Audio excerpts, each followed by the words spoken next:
Assalamualaikum warahmatullahi wabarakatuh. Kami dari kelompok 9 akan mempresentasikan materi mengenai pilihan kata atau diksi. Ya, berikut nama anggota dari kelompok kami.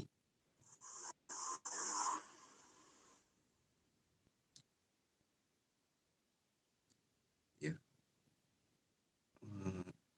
Kamus.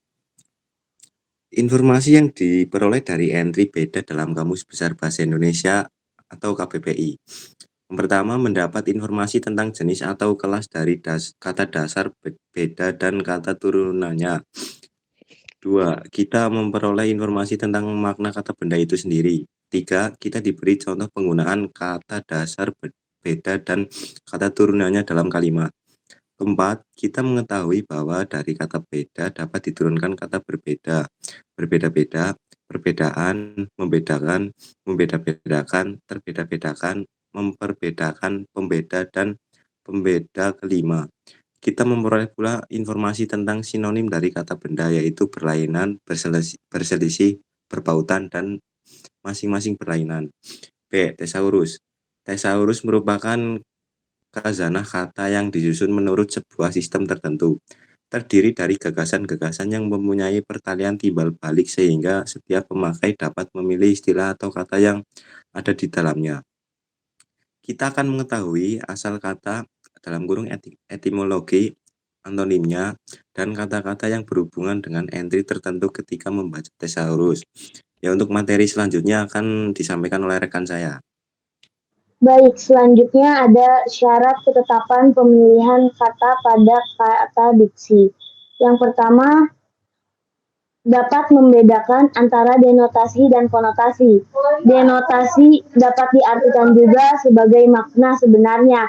Contohnya, bunga edelweiss hanya tumbuh di tempat yang tinggi, yaitu gunung. Maka kata denotasinya terletak pada bunga.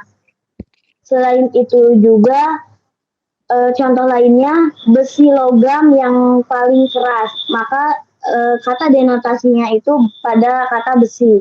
Selanjutnya konotasi.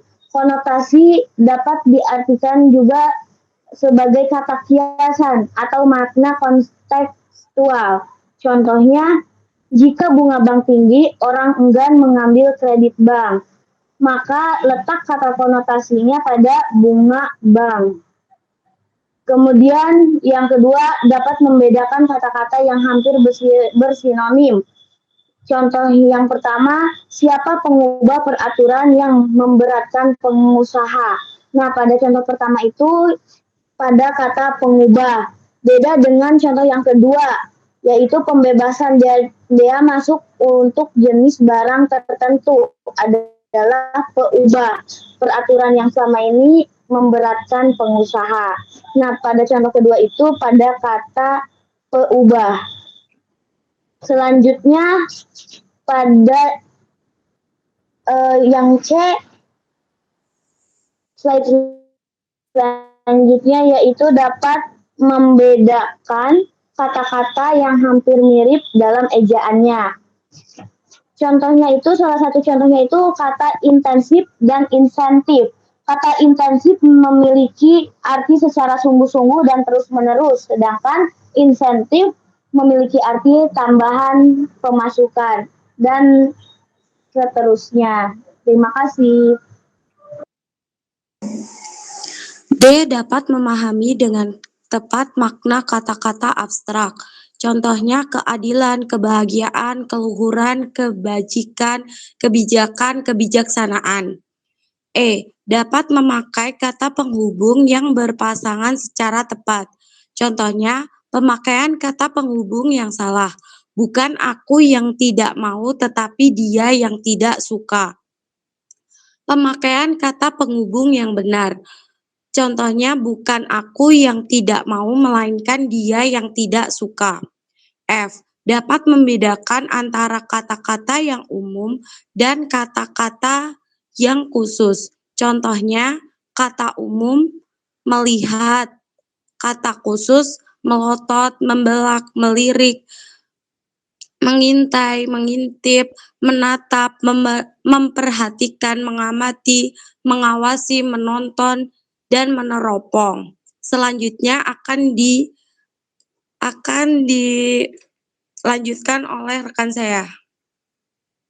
Baik, yang selanjutnya adalah gaya bahasa. Gaya bahasa adalah penggunaan kreatif bahasa penutur untuk mengungkapkan maksudnya. Tujuan gaya bahasa ialah memperkaya makna, menarik perhatian, dan meningkatkan daya ingat pesan tertentu. Dalam gaya bahasa, kata digunakan dalam cara yang tidak biasa untuk menciptakan efek emosional tertentu. Selanjutnya, jenis-jenis gaya bahasa. Majas adalah gaya bahasa yang menggunakan perbandingan, perumpamaan, pertentangan, atau perulangan kata untuk menciptakan efek retoris. Contoh di sini adalah simile atau perumpamaan, membandingkan dua hal yang berbeda dengan menggunakan kata seperti atau bagai. Contohnya kalimatnya, dia kuat seperti singa. Yang kedua, metafora atau perumpamaan lagi. Di sini membandingkan dua hal yang berbeda tanpa menggunakan kata seperti atau bagai. Contoh kalimatnya, dia adalah bunga mawar yang indah. Yang ketiga adalah personifikasi atau memberikan sifat manusia pada suatu objek. Contohnya, angin berbisik lembut di telingaku. Contoh penggunaan gaya bahasa dalam karya sastra. Yang pertama, simile dalam puisi Awan Senja oleh Sapardi Djoko Damono. Senyumnya seperti senja yang merona memancarkan kehangatan di akhir hari. Yang kedua, metafora dalam novel Percy Jackson and the Olympians, The Lightning Thief oleh Rick Riordan. Artinya adalah medan perang yang penuh dengan pertarungan melawan emosi yang berkecamuk. Dan yang ketiga, personifikasi dalam cerita pendek The Giving Tree oleh Shel Silverstein. Pohon itu merindukan lelaki itu, dan cabang-cabangnya meraihnya dengan rindu setiap kali laki itu datang. Selanjutnya akan dijelaskan oleh rekan saya. Baik, materi selanjutnya mengenai idiom dan ungkapan idiomatik. Pengertian dari idiom adalah ungkapan bahasa yang artinya tidak secara langsung dapat dijabarkan dari unsur-unsurnya. Kemudian ada daftar beberapa kata berpasangan yang dimaksud. Salah satunya ada berawal dari, berdasar pada, disebabkan oleh, sampai ke, bergantung pada, dan lain sebagainya. Slide berikutnya. Ada contoh pemakaian kata berpasangan yang salah dalam kalimat. Salah satunya dalam kalimat kemelut ini disebabkan karena kelalaian kita. Kalimat tersebut bukan salah melainkan kurang tepat. Kata disebabkan harusnya diganti dengan disebabkan oleh. Kemudian kata sembako itu diperuntukkan untuk rakyat kecil. Diperuntukkan di sini perlu ditambah dengan kata bagi dan lain sebagainya. Kemudian materi selanjutnya akan diteruskan oleh rekan saya. Kesalahan-kesalahan yang sering terjadi pada pemakaian gabungan kata maupun diksi. Contoh-contoh pada penggabungan kata yang sering salah adalah kata yang mana, di mana, dan daripada. Mari kita lihat contoh kalimatnya. Marilah kita dengarkan sambutan yang mana akan disampaikan oleh Pak Lurah. Kata mana seharusnya tidak digunakan pada kalimat tersebut. Kalimat kedua yaitu kita perlu mensyukuri nikmat di mana kita telah diberi rezeki oleh Tuhan. Kata di mana harusnya diganti karena supaya kalimat tersebut sesuai. Kalimat ketiga, mari kita perhatikan kebersihan daripada lingkungan kita. Kata daripada tidak perlu digunakan pada kalimat tersebut. Contoh kesalahan kedua adalah penggunaan kata di dan ke. Kata di dan ke dipisah jika menunjukkan suatu keadaan, tempat, arah, dan waktu. Contoh kalimatnya adalah, pertama, kita akan bekerja di sana. Kata di sana. Dua, Pak Lurah akan menuju ke sini. Kata ke dan sini seharusnya dipisah. Kata berbahagia. Contoh pada kalimatnya dapat kita lihat, selamat malam para hadirin ke tempat yang berbahagia. Kalimat kedua, selamat malam dan selamat datang di tempat yang berbahagia ini. Materi selanjutnya akan diserahkan kepada teman saya. Kesalahan pemakaian gabungan kata-kata yang selanjutnya adalah pemakaian kata dengan di dan ke. Seringkali pemakaian kata tersebut salah dalam kalimat. Contoh kesalahannya adalah untuk kata dengan sering digunakan tidak tepat. Contoh kesalahannya adalah sampaikan salam saya dengan Dona.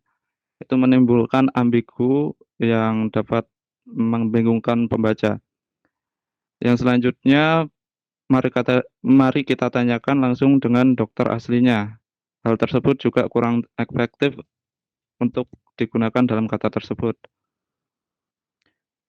Untuk penggunaan dengan yang salah dapat diganti dengan kata kepada. Contohnya adalah sampaikan salam saya kepada Dona. Mari kita tanyakan langsung kepada dokter ahlinya. Dengan juga memiliki makna bersama, sehingga pemakaian dengan dalam kalimat tersebut bisa membingungkan. Perlu diperhatikan untuk penggunaan kata dengan dalam konteks kalimatnya. Untuk selanjutnya dapat dilanjutkan oleh rekan saya. Baik, kalimat Rudi pergi dengan Doni sampai dengan Budi pergi bersama Doni. Dengan juga digunakan untuk menunjukkan penggunaan alat, pelaku, atau sesuatu yang menyertai. Seperti saya mengetik dengan komputer. Selanjutnya dengan gas air mata, polisi menghalau pengunjuk rasa. Dan peneliti itu sedang bercakap-cakap dengan respondennya. Di dan ke juga kerap salah digunakan, seperti dalam contoh-contoh kalimat berikut. Buku agendaku tertinggal di rumah Andi. Jangan menoleh ke kiri. Masyarakat agraris umumnya berorientasi ke masa lalu. Kesalahan ini disebabkan oleh campuran ragam lisan dan tulisan, serta ragam tidak resmi dan resmi. Pemakaian yang salah bisa mempengaruhi makna kalimat dan perlu dihindari dalam tulisan formal. Baik, sekian dari kelompok 9. Wassalamualaikum warahmatullahi wabarakatuh.